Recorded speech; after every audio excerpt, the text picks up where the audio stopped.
WTIC. So Rob Sampson, you hear him here, perhaps you've heard him here before. Trying to get him to come on more. He's a representative from Wolcott. And Rob, thank you for joining us right now. I asked you to call in because, well, two things. I wanted you to comment on this idea. Peter Lamage, who was on a few minutes ago, who's running for governor, was suggesting that Democrats are fully cognizant of just how damaging their policies are for the people they claim to care about most, the poor, minorities, the downtrodden, the underclass, that they are malicious in their intent. And I wanted to get your comment on this. Of course, and glad to join you. Always my pleasure, Todd. I love Peter. I think he's great. He does a very, very good job of conveying the principles of conservatism and our history as Americans and what we need to get back to. And the one thing I think that he did not mention, which I would add to, which is that, and it's difficult. If you've never actually served in a legislative position, you probably don't see this the same way. But my perspective is simply that people are acting not in concert, but for their own best interests. And what I mean by that is very simply that legislators, depending on where they come from, are going to adopt policies that make sense to them and their own future. You know, in a local government situation, we elect people and you expect them to do what's best for your community. And that works because those people are actually responsible to the whole community and what the property taxes are and how the school works and everything else. When you get to a state or a federal government, you get legislators that only need to get reelected back to their own district. So if you're a legislator from Bridgeport, your only concern is to make sure, and you don't care how much you raise the taxes on the rest of the state. If your goal is to bring back the bacon, to bring back the money to your district, that's what you're going to do. And that's one of the downfalls of big government. So that's one of the reasons tax the rich is such an exciting option, because you're giving the benefit to one group of people, and they don't have to pay any of the skin that is required to raise that money. That goes to some other community's problem. Exactly.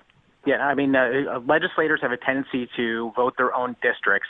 And when the government grows to the point when we are making policy that impacts every inch of our lives, it's dangerous because that's where you start to see the disparities.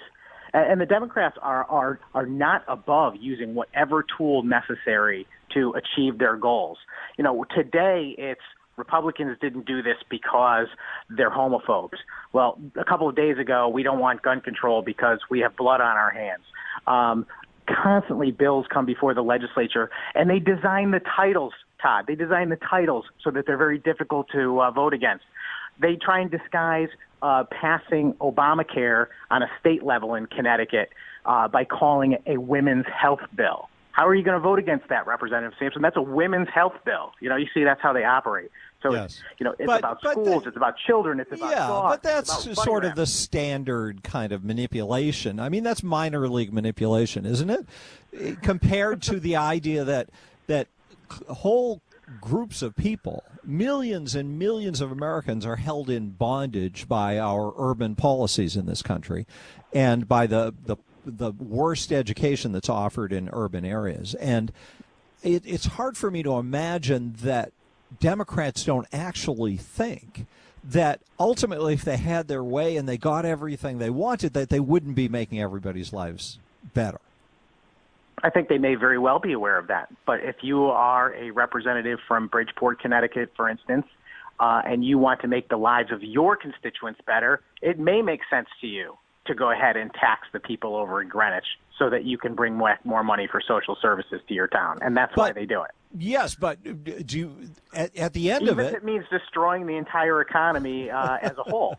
Yeah, but they're also destroying their communities. So these urban areas that they control, Democrats have absolute control over the areas in which their most loyal voters are held captive, have horrible lives, deal with violence, deal with bad education, deal with a lack of capital for economic opportunity. That's the compassion zone. That's where Democrats get their way. I can't argue with a word you're saying. Yeah, I just have trouble. They sell compassion to people, even but though they never deliver the product. That is correct. It's an amazing thing, and it's so grotesque that I can't imagine anybody does it on purpose. Because the alternative is freedom, Todd. The freedom, yes. opportunity, what this country was built on. But you can't sell somebody freedom when they are offered something else for free. That's the hard part, and that's I don't know. I don't know if people have tried. I think Republicans have mostly just walked away and gone somewhere else to campaign. And I think that if forced to campaign in cities, which they will someday soon, that those arguments will hold some sway. Hold on, Rob. We're going to take a little break and get a traffic and weather update, and then we'll continue our conversation. 860-522-9842. Mike Allen in the Farmington Bank Traffic Center. What do you have for us, Mike?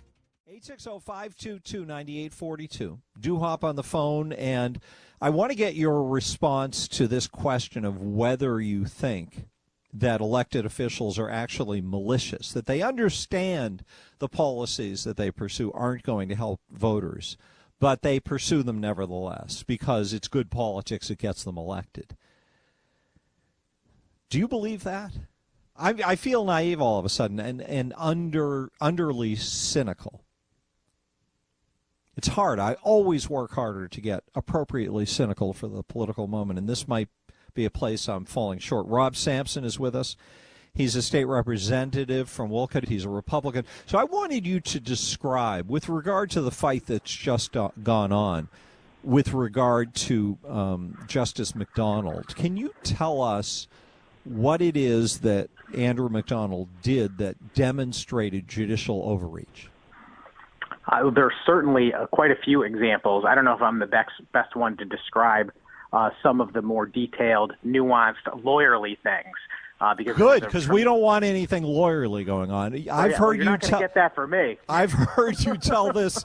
You've told this story in a way that I thought was very compelling, and I wanted to get you to do it again. Yeah, it's very simple. This is a guy who was sat as a very partisan Democrat state senator for a decade and pushed every liberal idea there is, including the repeal of the death penalty, and then served as the right hand of Governor Malloy when he first got elected as his chief legal counsel. And, of course, Governor Malloy immediately attempted to repeal the death penalty. And ultimately, we had a bill in the legislature that many people would say was designed and crafted with the help of Andrew McDonald, because what it did was it cleverly solved the problem they had with being able to get the death penalty passed in Connecticut. They tried year after year after year, but they could never get it passed because there were always a few legislators that would not agree to repeal the death penalty on account of the Cheshire murders. People would say, yes, I would be happy to vote for the death penalty repeal, except those guys need to get the death penalty. So they came up with this idea to only repeal the death penalty prospectively, so only for crimes going forward. And that's what allowed it to pass. And, legislator after legislator that I talked to back during that debate said that the reason why they supported it is because, A, it solved their Cheshire problem, and also because they believed it was going to work. Now, many of us got on the floor of the House back then and said that will never happen. There will be appeals. It's unconstitutional for sure. And wouldn't you know that years later, after all this has gone by and transpired and the repeal went through prospectively, who becomes a Supreme Court justice as an appointment of Governor Malloy, but Andrew McDonald? And guess who gets to make the deciding vote 4-3 to repeal the death penalty in its entirety? He should have recused himself. He knows he should have recused himself. There are countless legal opinions that point to the fact that he had an obligation, both out of common sense and because of the rule of law, to recuse himself. And to me, that was enough. I don't even need to hear another thing about it. So what would have been unconstitutional, the idea of passing a repeal of the death penalty moving forward? You couldn't say that whatever's transpired will remain and whatever comes next will be under the new law? That is correct. Why? That because you would be treating those that committed the crime of murder and were sentenced to the death penalty differently from one another based on the date that they were convicted. Now, I find it interesting that anybody would have a desire to repeal the death penalty, but would be reluctant to do it because a certain criminal wouldn't be subject to it. Why would they want to get rid of it if they had circumstances in which they wanted it? Yeah, that's a good question for the many legislators who were on the fence back then, that was the magic bullet for allowing them to do so. They did not want to answer to their constituents for letting those two murderers go free.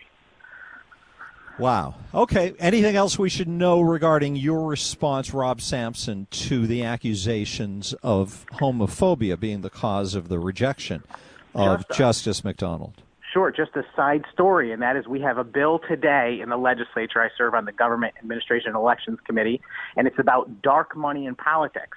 And basically what it would do, it would require people who donate to causes, whether that cause is something like Planned Parenthood or the NRA, to have their names and their home addresses made public. And this is a bill being moved forward by the Democrats under the guise of, wouldn't it be nice, shouldn't we know who's giving to these causes? But you know what the real reason is, Todd? It's because they want to be able to point to individual citizens and make them the subject of attacks by political operatives. It's one of the most dangerous things you can possibly imagine. It speaks to their behavior in the state Senate yesterday, where they, without the tiniest bit of truth or fact, accused me and every other Republican and some Democrat legislators of being homophobic when there's no basis to that. It's just pure politics. It's hate, and it needs to stop. I can't imagine anything more malicious than fabricating what is a nuclear accusation. In the world of political conversation and leadership, there is nothing more malicious than to say to the other person that without evidence that they are motivated by hate. Yeah, and they're trying to do it again. I keep hearing on the news that the Senate leader, Martin Looney, wants to re-vote because he thinks he's going to get some more traction out of this if it happens the second time. Yeah, they just want to keep driving this point. They see huge opportunity. I think they're jumping the shark on this whole identity politics thing. I think people are smarter than that, too. I have never, in my private life, I may have run into a handful of people who have made racist comments to me in my entire life, but I will tell you I have never heard anyone in even the tiniest way make an allusion to anything about bigotry against race or sexual preference to me when I was serving in the legislature from either party. It's made out of whole cloth.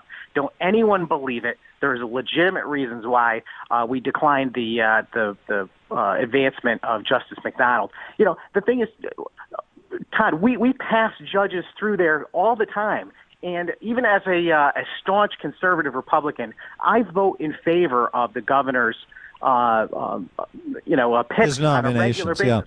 Yeah, and I do it because I feel he has the right to choose who his people are within reason. When it stops being within reason to me is when he's picking someone that I find that is purposely objectionable. This man, it was never supposed to be on the court. All right. I've got to hold you right there. Thank you, Rob. You were great. I love how upset you are. Thank you, Rob Sampson.